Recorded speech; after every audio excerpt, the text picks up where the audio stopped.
আততায়ীদের গুলিতে নিহত হয়েছেন মালদা জেলা তৃণমূল সহসভাপতি ও ইংরেজবাজার পৌরসভার কাউন্সিলর দুলাল সরকার। তার মৃতদেহ শোকের ছায়া এলাকা জুড়ে।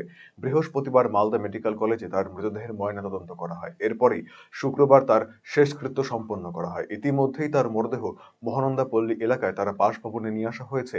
তাকে শেষ শ্রদ্ধা জানাতে উপস্থিত হয়েছেন দলীয় নেতাকর্মীদের পাশাপাশি এলাকাবাসীরা। অন্যদিকে এই খুনের ঘটনায় ইতিমধ্যে দুজনকে গ্রেফতার করেছে পুলিশ।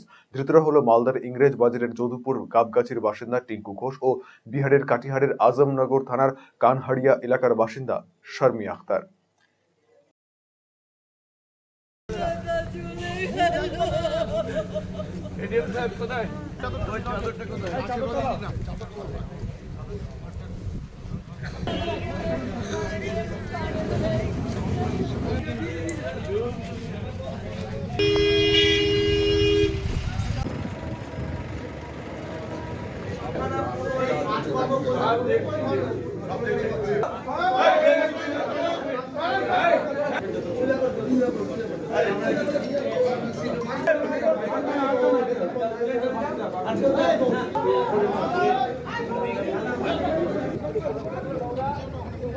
ওখানে আছে ওখানে